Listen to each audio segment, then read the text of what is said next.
All right, welcome back to a snowy early December 1862. We're starting off in Virginia. As you can see, the Union's not really putting any effort into repairing the B&O railroad, which is interesting. So there's five regions that's been destroyed, and now winter's arrived. It's going to be hard to get to. So I guess the Union just doesn't think it's worth competing with Stuart's potential cavalry division out there to maintain it. We're going to eventually form another division here in Clark. You can see we have one sharpshooter brigade, and then we have a couple. We have another large regiment on the way. Bella Boyd is going to go to the Army of the Shenandoah. Here's what it looks like down on the peninsula. Basically, McClellan is pretty much sitting there with 4 divisions. It looks like, got a small division here in Suffolk and then a full division in Norfolk. We're pretty well defended in North Carolina now. We have a decent-sized division in Wilmington, cavalry division in Onslow, and then 2 division in Bragg's Corps and Beaufort. Here's what it looks like in Charleston, decent-sized division, and we're pretty soon going to have a decent-sized division in Savannah once the brigade arrives. Pretty much the same is the same case in New Orleans. We had a full division down there plus some artillery support, and then we also have a full division plus support in Mobile. General Gardner is going to Mobile to take over. We're going to send the Mississippi Brigade out to Clark, Virginia, as you can see. I don't really know what Schofield is doing here. So I'm going to send Wharton's small division down to Murfreesboro. Meanwhile, Forrest is going to target the Union cavalry here. Otherwise, there's not too much happening. The Union does have a decent-sized force here now. Looks like about 2.5 divisions there, and then probably about 4 divisions here. We're going to try to destroy the railroad up here in Kentucky on the next turn. Probably the biggest concern this turn is I think Van Dorn has the potential to being wiped out. Probably not so much by Sheridan because they've also been, I think, hit with what do you call it, an epidemic, but potentially these forces over here. It's possible Van Dorn holds on and gets lucky, although I think it's likely he'll lose a battle. Out in Colorado. Kind of interesting. Out in Colorado, actually, let's back up. Out in Colorado, we can't get to Golden City, as I noted last turn, because it now has harsh weather. So Shelby's going to go back into Denver until the weather clears up. However, we are going to try to assault and take Fort Garland. There is a regiment there, the 10th U.S. Regular. I'm hoping that we'll be able to get there, and then this medical unit will keep our forces in decent enough shape where we will be able to take it. One other concern I do have is that because we have a larger force here, we're taking on more supply, as you can see. And we do have a wagon here that will resupply. But the cohesion is so low it needs to rest. It needs to take a turn to rest. Finally, down in Texas, to close out our what's going on here as far as our defensive positions, we do have about a half division in Galveston, and then small force here in Matagorda. That's pretty much it.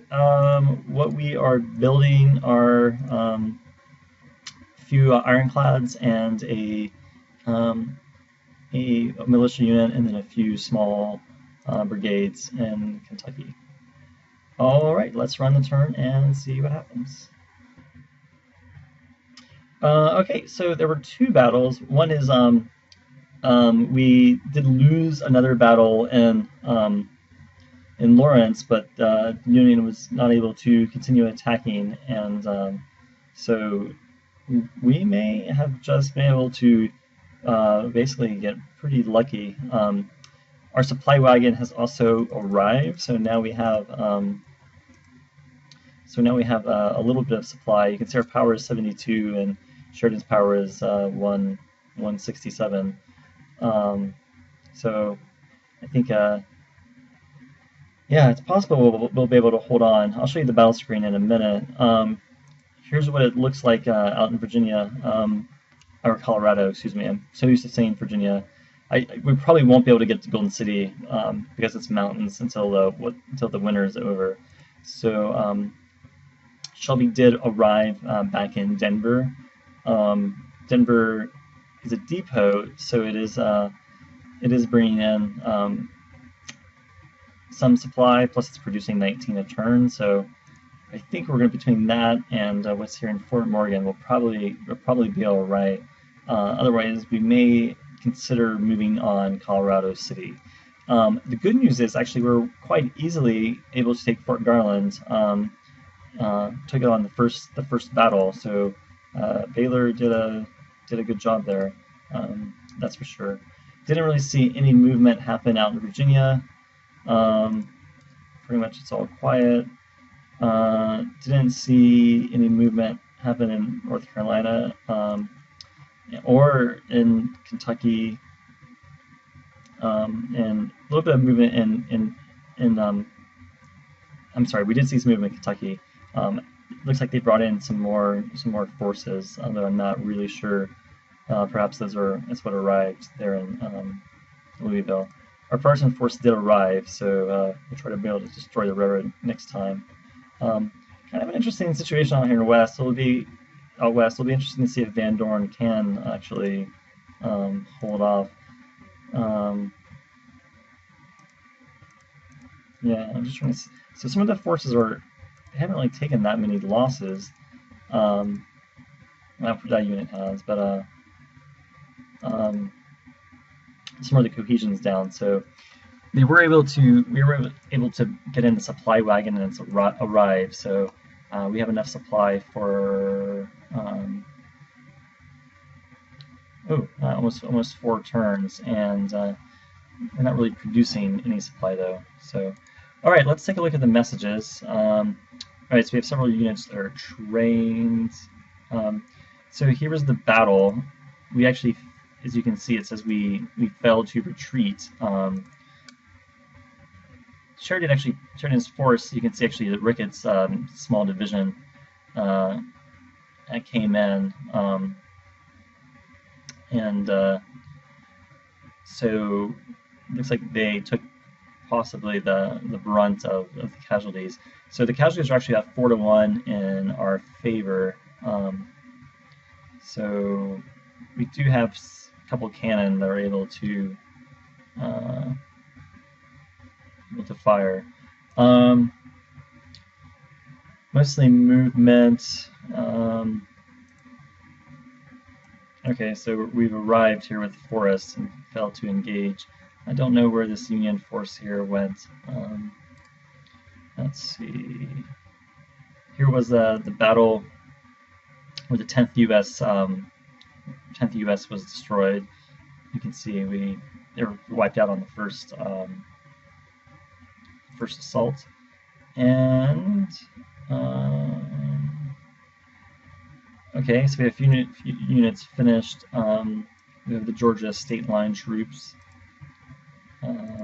They'll be unlocked in 3 turns. Blockade runners alive, and we have another blockade runner ready to go out.